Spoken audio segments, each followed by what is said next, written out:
नमस्कार, आप देख रहे हैं IBC 24। मैं हूं आपके साथ विजय कुमार पंड्या। मध्य प्रदेश की बात पे आप सभी का स्वागत है। कोरोना काल में मध्य प्रदेश के किसानों को दोहरी मार पड़ रही है। तूफान ताउते के असर के बाद सूबे में जोरदार बारिश हुई। बारिश के कारण अलग अलग जिलों में खरीदी केंद्रों में रखा कई क्विंटल गेहूं भीग गया। कई जगह तो किसान सोसाइटी में अपनी फसल बेचने का इंतजार ही करते रहे। वहीं जहां खरीदी हो चुकी थी वहां गेहूं की बोरियों में फंगस लगने की खबर भी है। मुद्दा किसानों से जुड़ा है तो सियासत भी जोरों पर है। लेकिन सवाल यह है कि बारिश के पानी से अनाज की जो बर्बादी हुई है उसका जिम्मेदार कौन है। चर्चा करते हैं, लेकिन एक रिपोर्ट आपको दिखाते हैं।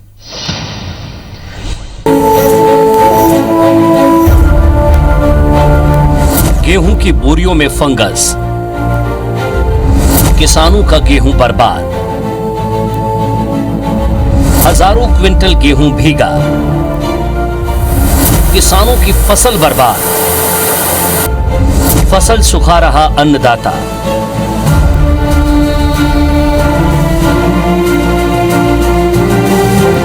यह तस्वीर मध्य प्रदेश के अलग अलग इलाकों में पिछले कुछ दिनों की है, जहां बारिश के कारण कई क्विंटल गेहूं बर्बाद हो गया।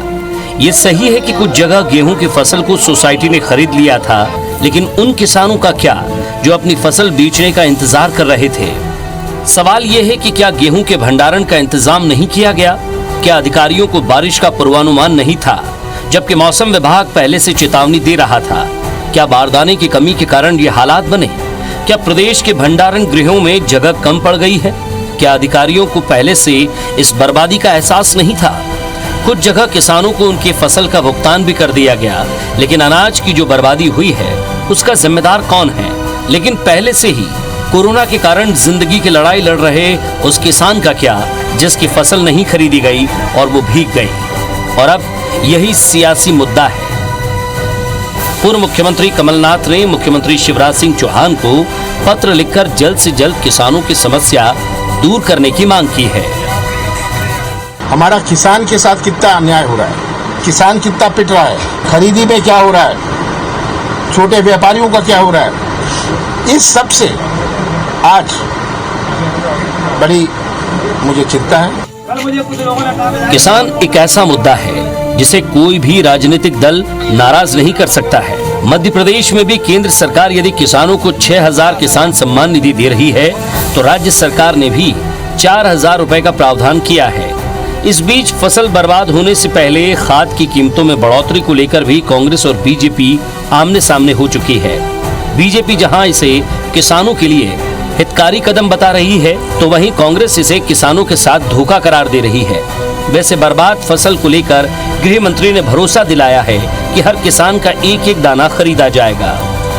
112 लाख मेट्रिक टन की खरीदी हुई है और 97% ट्रांसपोर्टेशन के द्वारा ये गेहूं उठवा लिया गया है। कुल 3% ही बचा है। अभी इंदौर उज्जैन संभाग के 172 केंद्रों पर पुनः खरीद की बात आई थी। आज मुख्यमंत्री जी ने सभी को कहा है जहां भी किसान रह जाएंगे सबका एक एक दाना खरीदा जाएगा। कोरोना के बीच फसल बर्बादी किसानों पर दोहरी मार है, और ये बात अच्छे से मालूम है कि देश की अर्थव्यवस्था की रीढ़ किसान ही है। यदि उनकी फसल खराब हुई तो उसका असर पूरे देश की अर्थव्यवस्था पर पड़ सकता है। जाहिर है ऐसे में जरूरत सियासत को छोड़कर किसानों को फायदा पहुंचाने की है, ताकि आने वाले समय में देश की अर्थव्यवस्था को बचाया जा सके। उज्जैन से शालिनी हार्डिया के साथ अरुण मिश्रा, IBC 24, दतिया। तो हमारी इस पूरी कथा से आप किसानों की व्यथा समझ गए होंगे, लेकिन सवाल यह है कि इसके पीछे भी अब सियासत होने लगी है। कांग्रेस आरोप लगा रही है, बीजेपी कह रही है कि एक एक दाना खरीदेंगे। जब ताउते तूफान की आहट थी उससे पहले ही कलेक्टर्स को और साथ ही साथ वहां के अधिकारियों को इस बात का अंदेशा था कि गेहूं कहां रखा हुआ है और उसकी हालत क्या हो सकती है। चलिए ये भी समझते हैं कि पैंडेमिक टाइम है, कोरोना का टाइम है। एक तरफ कोरोना के मरीज बढ़ रहे थे, दूसरी तरफ सवाल ये उठ रहा था कि ब्लैक फंगस आ गया है। ब्लैक फंगस से जैसे ही निपटते, जबलपुर में आज व्हाइट फंगस का एक मरीज मिल गया। तो प्रशासन अलग अलग स्तर पर अपने अपने काम कर रहा था। अगर उसे भी दोष देने जाएंगे तो कई सवाल खड़े हो जाएंगे। लेकिन क्या ये समझा जा सकता है इस खबर के माध्यम से कि जो जिम्मेदार है थोड़ा बहुत भी या समय रहते भी संभलते तो शायद इन दोनों परिस्थितियों में संभला जा सकता था। संजय यादव जी कांग्रेस विधायक हमारे साथ, और केजी पाठक साहब बीजेपी प्रवक्ता है, दोनों हमारे साथ जुड़ रहे हैं। सबसे पहले मैं संजय यादव जी आपसे सवाल करना चाहता हूं, क्योंकि आप ही की पार्टी ने इस पर कई सवाल उठाए हैं। पूर्व मुख्यमंत्री कमलनाथ ने भी कहा है कि वो चिट्ठी लिख रहे हैं, उसके संबंध में बात करेंगे। बीजेपी की रही है एक दाना खरीदा जाएगा, कोई चिंता की बात नहीं है। आपको क्या लग रहा है, कहां मिस्टेक हुई, कहां गलती हुई, और अब राह क्या है आगे की? देखिए, समस्या क्या हो रही, सबसे बड़ी बात, सरकार का विपक्ष ने भरपूर साथ दिया, चाहे कोरोना महामारी में हो, और हम लोग हमेशा से दलगत भावना से हटकर हम लोगों ने काम किया और सब में मिला के इसमें सहयोग किया। समस्या कहाँ आ रही कि एक तो अराजकता बहुत बढ़ गई, अव्यवस्था बहुत हो गई। मैंने पिछले 3 दिन पहले, कल प्रभारी आए थे अरविंद भदौरिया जी, उन्होंने से कहा कि 3 दिन आप बारदाना नहीं पहुंचा पाए, सोसाइटियों में खुला माल पड़ा है, आप किसान का गेहूं नहीं खरीद पा रहे। अब जिस किसान का गेहूं भीग गया, जिसका खराब हो गया, बारदाना आप खराब भेज रहे हैं, अभी तक बारदाना नहीं पहुंचा पाए, तो आप ऐसी स्थिति में क्या किसान को उसका गेहूं समर्थन मूल्य में खरीदेंगे? एक तो महंगाई की मार, ऊपर से किसान परेशान। जो उद्योगपति होता है, अगर मेरा उद्योग है तो मैं क्या कर दूंगा, 3 महीने बंद रहेगा, उसके बाद समय बढ़ाकर उसको मेकअप कर लूंगा। किसान कहां से मेकअप कर पाएगा? आज किसान की हालत खराब है, गरीब की हालत खराब है, पूरे प्रदेश की जर्जर स्थिति हो गई, लोगों के लाले पड़े हैं।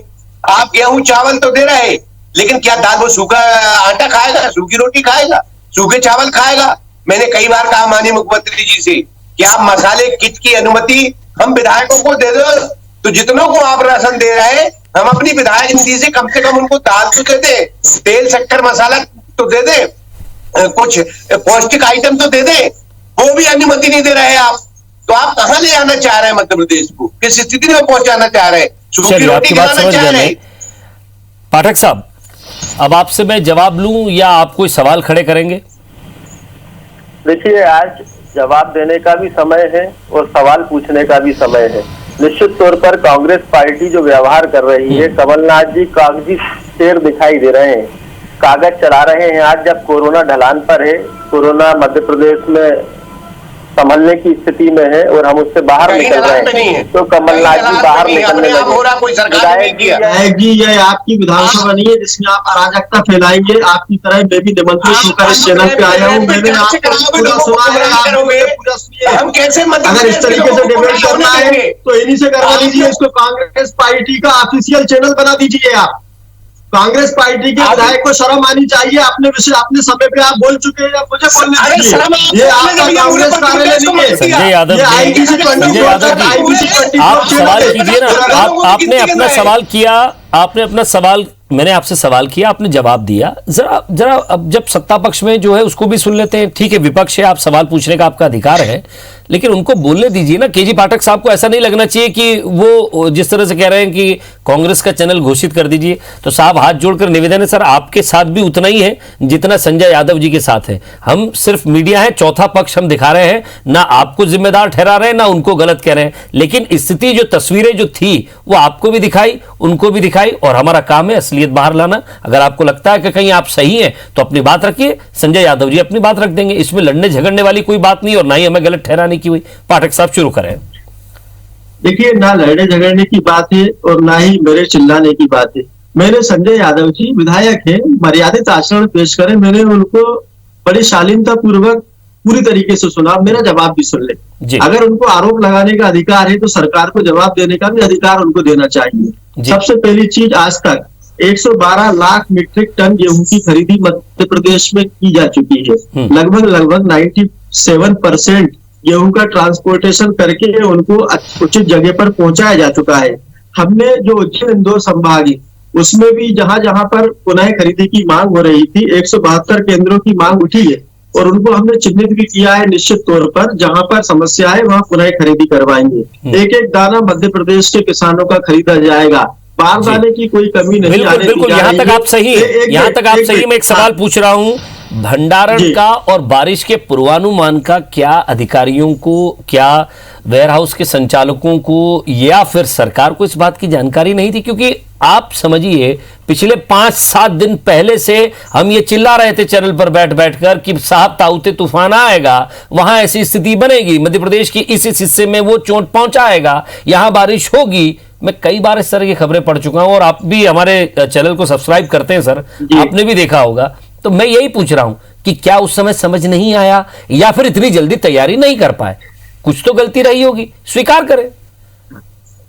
देखिए, मेरी आप पूरी बात सुने, उसके बाद आप कोई भी अनुमान लगाएं। बीच में अगर आप ना बोलेंगे, मुझे सिर्फ एक मिनट का अवसर देंगे तो मैं अपनी बात रख पाऊंगा। हम सभी जानते हैं कि मध्य प्रदेश ही नहीं, देश ही नहीं, पूरी दुनिया ने कोरोना महामारी की सेकेंड वेव का सामना किया है और यह वेव कितनी विभीषिका धारण किए हुई थी, ये आप भी परिचित है, मैं भी परिचित हूँ।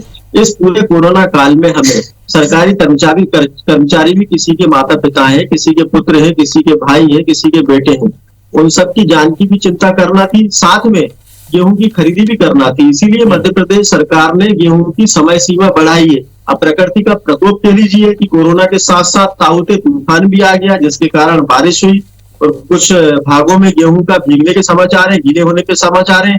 लेकिन मध्य प्रदेश के मुख्यमंत्री शिवराज सिंह चौहान यह स्पष्ट जरूर कर चुके हैं, गेहूं भीगा हो चाहे खराब हुआ हो, किसान की उपज खरीदी जाएगी, मध्य प्रदेश सरकार उसको समर्थन मूल्य पर भुगतान करेगी। हम सारी समस्याओं का निवारण मध्य प्रदेश सरकार करने जा रही है। अभी हमारे गृह मंत्री नरोत्तम मिश्रा जी को आपने अपनी रिपोर्ट में सुना है, मुख्यमंत्री शिवराज सिंह चौहान लगातार किसानों से बात कर रहे हैं और मध्य प्रदेश एक ऐसा राज्य है जिसमें तो प्रधानमंत्री किसान सम्मान निधि के साथ साथ मुख्यमंत्री किसान सम्मान निधि भी दी जा रही है। संजय यादव जी भी छोटे मोटे किसान हैं। अभी मध्य प्रदेश शासन ने, मुख्यमंत्री जी ने 75 लाख किसानों को 1500 करोड़ रुपए अकाउंट में ट्रांसफर करने का काम किया है। संजय यादव जी के भी अकाउंट में ट्रांसफर हुए होंगे पैसे, अगर वो खेती करते हैं तो। मैं सिर्फ इतना बोलना चाहता हूं कि कांग्रेस कागजी शेर और कमलनाथ जी कागजी शेर, ट्विटर के शेर, सोशल मीडिया के शेर, न्यूज चैनल के शेर बनकर बैठे हैं। एक प्रश्न मेरा आप इनसे भी पूछिए, मैंने हर बात का जवाब दिया है। आज कोरोना काल में भारतीय जनता पार्टी के कार्यकर्ता या समाज के दूसरे वर्ग, समाज के आरएसएस, सभी कोविड सेंटर चलाकर अपने जिला कार्यालय तक में पाठक साहब क्या प्रश्न पूछना चाह रहे हैं, उसी प्रश्न को लेकर संजय जी आपके पास आ रहा हूं। रुकिए ना संजय जी, समय दूंगा आपको। केजी पाठक साहब, सवाल क्या है कम शब्दों में बताइएगा, क्योंकि अगर आप इधर उधर घुमाएंगे बहुत लंबा समय हो जाएगा, फिर आखिर में आप कहेंगे कि आपने मुझे बोलने का मौका नहीं है। सवाल पूछिए, मैं लेकर जा रहा हूं संजय जी के पास। आप कांग्रेस को प्रश्न पूछने से मत बचाइए, मेरे प्रश्न का उनको उत्तर देना पड़ेगा। भारतीय जनता पार्टी ने अपने संगठन के जरिए पूरे प्रदेश में कोरोना अस्पताल केयर सेंटर बनाने का काम किया, आरएसएस ने किया, समाजसेवी संस्थाओं ने किया, मंदिरों ने किया। और ये चोर निकम्मे कांग्रेसी जो यहाँ बैठ के बोल रहे हैं कुछ नहीं किया, इनको शर्म आनी चाहिए। चलिए रुक जाइए केजी पाठक साहब, आपने सवाल पूछ लिया, संजय यादव जी जवाब दीजिए कम शब्दों में, ताकि अगला प्रश्न उनसे पूछ सके। शर्म आनी चाहिए। आदरणीय पाठक साहब रुकिए ना, उनको जवाब देने दीजिए। पंडित जी, मैं आपके चरणों को नमन करता हूं, आप ब्राह्मण हैं, लेकिन कम से कम शब्दों की मर्यादाओं का, मर्यादित शब्दों के। क्यों आपको भारतीय जनता पार्टी के कोविड केयर सेंटर दिखाई नहीं दिए? आरएसएस के कोविड सेंटर दिखाई नहीं दिए? कांग्रेस ने एक कोविड सेंटर खोलने का काम किया हो तो आप बताइए। झूठ बोलना और इस आपदा के अवसर में राजनीति। केजी पाठक साहब, कोविड सेंटर बहुत अच्छी बात है, लेकिन कोविड सेंटर में गेहूं तो नहीं रखा जाएगा ना, मुद्दा गेहूं का है। क्या मेरे कांग्रेसी मित्रों ने दोनों प्रश्न उठाए थे, मैंने दोनों बातों का जवाब दिया है। पाठक साहब, अब आप वही कर रहे हैं जो संजय यादव जी कर रहे थे और आप उन्हें उसका पाठ पढ़ा रहे थे। अब आप रुकिए, उनको बोलने दीजिए। संजय यादव जी, आपके पास 40 सेकंड है, बोलिए। देखिए भाई साहब, मैं अपनी विधानसभा की बात कर रहा हूं, मैं पूरे मध्य प्रदेश का ठेका नहीं लिया हूँ। जनप्रतिनिधि है तो पहली बात तो आप अपने भी शब्द सुधारिए। ठेका नहीं लिया, जब आपकी सरकार थी तो आपकी सरकार ने ठेका लिया था क्या? आप अपने क्षेत्र के भी विधायक हैं और जरूरत पड़ी तो आप जनप्रतिनिधि है, कहीं भी जाकर आपको काम करना पड़ेगा। जनता आपको अगर पसंद करती है, अगर आपको पसंद करती है, सांसद अगर खड़ा होता है तो क्या एक विधानसभा से खड़ा होता है क्या सर? नहीं, मैं आपको एक ये मत कहिए ना कि मेरे पूरे मध्य प्रदेश की ठेकेदारी नहीं लिए। आपको जहां मदद करनी होगी आप करने जाएंगे। बिल्कुल बिल्कुल, आपका बिल्कुल आदेश सुनार। मैं अपने क्षेत्र की बात कर रहा हूं, क्योंकि मैं परसों गया था खरीदी केंद्र मैंने खरीदो केंद्र में देखा किसानों के आंसू निकल रहे थे, क्योंकि उनका बारदाना भी नहीं मिला था और टैग भी नहीं लगा था। जब तक टैग नहीं लगता, जब तक उसको उसका कंप्यूटर में लेते नहीं है। तो जब किसान रो रहे थे, मैं 4 सोसाइटियों में गया, वो चारों सोसाइटियों की वो बुरी हालत थी कि बारदाना नहीं था, गेहूं उनका खुले में पड़ा था, कुछ लोगों का बैग जगह का नाम बताइए और इलाका बताइए, ताकि अगर जो जनप्रतिनिधि सुन रहे हैं वहां जो इस इलाके के अधिकारी हैं वो समझेंगे। बताइए ना सर, हमारा तो काम ही यही है कि खबर का असर हो। बिल्कुल। बरगी विधानसभा की सहपुरा तहसील के अंतर्गत Naya Nagar open camp, Chargama society, Badkhera society, Seoni Tola society, जहां अभी तक बारदाना नहीं आया, लोगों का गेहूं सड़ चुका है। मैंने ये मांग की है कि जो गेहूं इनका खराब हुआ है, जब सूख जाए तो इनको समर्थन मूल्य में दें। आप मुआवजे की बात नहीं करें, आप तो पूरा पैसा देना पड़ेगा, क्योंकि किसान की गलती नहीं है। किसान अपने से खेत से उठाकर सोसाइटी में ले आया, ओपन कैंप में ले आया, तो उसकी गलती नहीं होती है, ये सरकार की गलती, क्योंकि बारदाना उपलब्ध नहीं करा पाई, ये टैग नहीं लगा पाई। इसका मैं जवाब दूंगा। हो गया संजय जी आपकी बात पूरी सुन ली। टैग क्यों नहीं लगा पाए और बारदाना क्यों नहीं मिला, पाठक साहब सवाल पूछूंगा आपसे। जी पाठक साहब, संजय यादव जी ने कुछ महत्वपूर्ण प्रश्न पूछे थे, उन्होंने साफ मना कर दिया, वो अपने क्षेत्र का ही पूछना चाह रहे हैं। उन्होंने कहा कि मेरे क्षेत्र के कुछ इलाके हैं जहां ना टैग लगा ना बारदाना मिला। अब ये किसकी गलती है? अब आप कहेंगे वहां की जानकारी नहीं है, पता करवाते हैं, हर जगह ऐसी स्थिति नहीं होगी।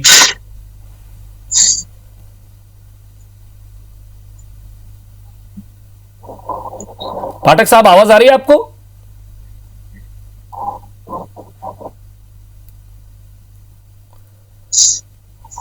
चलिए, उन तक आवाज नहीं पहुंच पा रही है। मैं आपसे जुड़ने की कोशिश करता हूं फिर से। संजय यादव जी, आप इसे कुछ सवाल पूछ रहा हूं जी। शायद उन तक आवाज नहीं पहुंच रही है। आपसे जल्दी संपर्क होगा पाठक साहब, जवाब और सवाल दोनों एक साथ होंगे। संजय यादव जी, क्या लग रहा है आपको, कहां कमी रह गई? क्या करना चाहती थी सरकार और कहां कमी रह गई जिसको अभी भी दुरुस्त किया जा सकता है? मैं फिर आपसे पूछ रहा हूं, एक मजबूत विपक्ष की भूमिका निभाइएगा। बिल्कुल बिल्कुल। मैंने कल माननीय हमारे अरविंद भदौरिया जी आए थे, मंत्री जी, इसके पहले माननीय मुख्यमंत्री जी भी आए थे। हम लोगों ने, और मैं धन्यवाद दूंगा कि माननीय मुख्यमंत्री जी ने बड़े तत्परता से हम लोगों को सुना। और कल भदौरिया साहब में मेरे ब्लॉक में आए थे, सहपुरा ब्लॉक में आए थे, और मेरे साथ बैठक की थी उन्होंने, सभी अधिकारी थे। मैंने उनको ये चीज बताई, बल्कि जबलपुर कलेक्टर बोलने लगे कि सर वो तो सूख जाएगा गेहूं।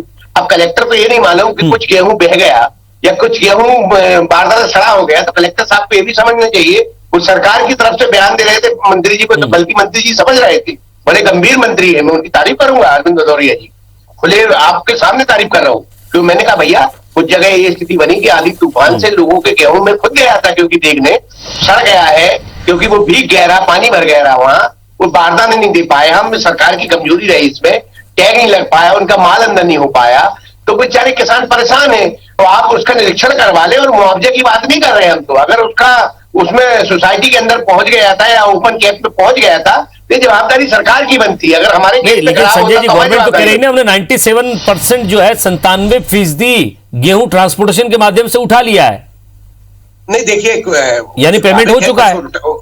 नहीं, अभी सभी लोगों को पेमेंट नहीं हुआ है। हो सकता है 97 बता रहे हैं, मैं मान लेता हूं, लेकिन जब मेरे पास शिकायत आती है कि पेमेंट नहीं हुआ, हम कहते 50% का भी हुआ। लेकिन जो तारीख थी, अगर तूफान का मालूम था कि वहां टकराया, हम पेपर में पढ़ रहे थे, टीवी में देख रहे थे, बंबई केरल कहां हो गया, उस समय जब आंधी तूफान चला, उस समय आप बारदाना अगर दे देते पहले, तो किसान नुकसान होने से बच जाता, और सरकार का भी नुकसान नहीं होता ना। हम तो चाहते ना किसान का हो ना सरकार का हो। भाई सरकार का नुकसान होगा तो जनता ही को बोझ पड़ेगा ना। तो हमारा ये निवेदन है बड़ा विनम्रपूर्ण। बारदाना, चलिए मैं समस्या का निराकरण समझने की कोशिश करता हूं, अगर केजी पाठक साहब तक आवाज जा रही है तो। चलिए, शायद उन तक अभी भी आवाज नहीं पहुंची, कुछ करेक्शन का यहाँ थोड़ा लफड़ा है। संजय यादव जी, आपको लग रहा है कि क्या बारिश का पूर्वानुमान नहीं था? क्या वाकई टैगिंग और बारदाने की समस्या थी? और हर बार जब गेहूं खरीदी होती है, हम देखते हैं कि अचानक बारिश होती है। कुछ इलाके ऐसे हैं, मालवा निमाड़ का इलाका है, जबलपुर और ये जो मध्य क्षेत्र का इलाका है, यहां अक्सर बारिश होती है। यहां हर साल यही स्थिति होती है। बिल्कुल बिल्कुल। लेकिन मैं आपसे कहना चाहता हूं, आपने बहुत अच्छा सवाल किया। कुछ इलाके ऐसे जैसे बालाघाट या सिवनी या महाकौशल के क्षेत्र में इन समय पर बारिश होती है, तूफान आते ही। मैं ये कहना चाहता हूं कि हर साल बारदाना को रोना क्यों, या हर साल किसान क्यों परेशान, क्यों जनप्रतिनिधियों को उनको बोलाना पड़ता है कि हमारा नाम चेंज कर दिया, सोसाइटी कर दिया, या हमें बारदाना नहीं मिल रहा, या हमारा टैग नहीं लगा, या हमारा माल अंदर नहीं जा रहा है? हर साल की समस्या क्यों है?